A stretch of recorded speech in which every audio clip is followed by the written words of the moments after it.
UP की सियासत में तीसरे मोर्चे की एंट्री। स्वामी प्रसाद मौर्य ने खुद को बताया सीएम फेस। छोटे दलों के साथ लोक मोर्चा का गठन। 2027 में क्या चुनावी समीकरण बदल देंगे स्वामी प्रसाद? उत्तर प्रदेश की राजनीति एक बार फिर करवट ले रही है। 2027 विधानसभा चुनाव की तैयारी में जुटे राजनीतिक दल अपनी अपनी सियासी विसात बिछाने लगे हैं। एक और बीजेपी सत्ता में हैट्रिक लगाकर इतिहास रचने की ओर बढ़ रही है, तो दूसरी ओर समाजवादी पार्टी पीडीएफ फॉर्मूले के सहारे वापसी की कोशिश में जुटी है। इन्हीं दो ध्रुवों के बीच अब एक तीसरी ताकत ने दस्तक दी है। स्वामी प्रसाद मौर्य के नेतृत्व में लोक मोर्चा। पूर्व कैबिनेट मंत्री और लंबे समय से यूपी की राजनीति में सक्रिय स्वामी प्रसाद मौर्य ने कई छोटे छोटे दलों को एक मंच पर लाकर एक नए गठबंधन लोक मोर्चा का गठन किया है। इस मोर्चे का औपचारिक ऐलान लखनऊ के दयाल पैराडाइज होटल में गुरुवार को किया जाएगा। स्वामी प्रसाद मौर्य ने खुद को लोक मोर्चा का मुख्यमंत्री पद का चेहरा घोषित कर राजनीतिक हलकों में नई चर्चा भी छेड़ दी है। मौर्य का मानना है कि प्रदेश की जनता बीजेपी और सपा के दोहरे खेल से उब चुकी है और एक नया विकल्प चाहती है। लोक मोर्चा को वो इसी विकल्प के तौर पर पेश कर रहे हैं। स्वामी प्रसाद मौर्य का प्लान साफ है।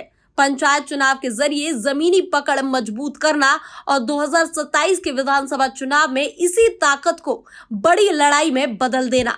उनका कहना है कि ग्राम स्तर पर संगठन मजबूत होने से ही विधानसभा चुनाव में असली असर पैदा किया जा सकता है। इसी के तहत लोक मोर्चा कार्यकर्ताओं को संगठित कर चुनावी रणनीति बना रहा है।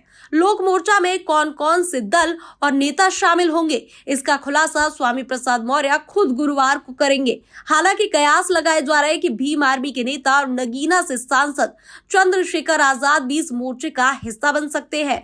कुछ अन्य प्रादेशिक दल भी इस गठबंधन में शामिल हो सकते हैं, जो अपने अपने इलाकों में सीमित लेकिन निर्णायक प्रभाव रखते हैं।